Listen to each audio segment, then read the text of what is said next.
Bienvenue dans la plus courte mais la plus riche émission de votre antenne. 3 minutes prono pour évoquer le quintet de ce samedi sur le tracé d'Anguin. Réservé aux trotteurs, j'ai pris un expert en ma compagnie, celui qui était disponible en ce week-end de départ et d'arrivée, juillet-août. Mon cher Maxime, comment allez-vous ? Très bien, et vous ?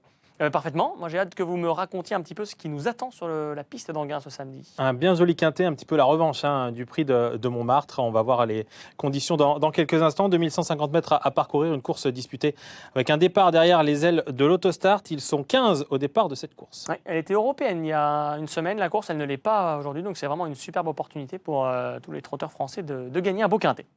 Qui sont-ils, les partants au départ Qui sont-ils ? Et on commence par le numéro 1, Evita Madrid, qui vient de bien courir dans le quintet de référence après avoir eu un mauvais parcours, on peut le dire, ayant fait les grands boulevards. Ce jour-là, elle termine 6e, mais elle aurait pu terminer plus près. J'aime beaucoup aussi le numéro 2, Diego Dioulet. Et puis pourquoi pas Eclairgol, qu'on peut garder pour être 5e. Même pas Empereur The Best, que j'aime bien. Ensuite, Finper Love Love et Falco Berry, le numéro 5 et le numéro 7, qui représentent les deux bases les plus solides de ce quintet plus, de chevaux en pleine forme. Ensuite, dans une seconde partie de plateau, il y a le numéro 9, Fille du Chêne. la fameuse. La Fille du Chêne qui peut très bien faire avec Franck Nivard. Elle s'entend d'ailleurs merveilleusement bien avec Francky à la main froide. Attention aussi à Fignot du Pomereux et Extra du Châtelet, deux chevaux qui sont des vrais pisteurs et qui pourraient très bien faire aussi dans cette épreuve. Et enfin, pour terminer les 15 de ce quintet-là, il y a un petit X, c'est le numéro 14, El Magnifico de Loup. C'est un vrai cheval de course, ça c'est sûr, un cheval de classe, c'est évident, mais un cheval qui fait sa rentrée aussi, qui restera ferré. Avant coup, ça paraît compliqué. Cheval de classe, effectivement. On surveillera la cote, c'est ce que nous disions dans l'émission Ticket Gagnant. C'est ça qui va donner peut-être une indication. Quel est le ticket de Maxime pour ce quintet ? Eh bien, on le regarde tout de suite. J'ai retenu ma fille préférée en tête.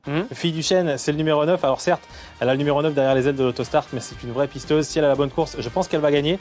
Le numéro 7, Falco Berry avec Jean-Michel Bazir. Et le numéro 5, Finper Love Love, entraînement Varin avec Mathieu Abrivard. Ce sont pour moi les deux bases les plus solides de ce quintet plus. Solide, ouais.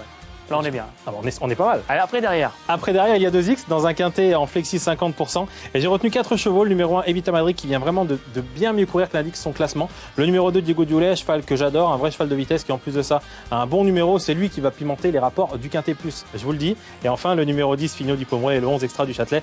Deux chevaux qui déçoivent assez rarement, en tout cas qui sont en pleine forme. 12 €, merci Maxime pour un ticket à 50%. Merci beaucoup à vous.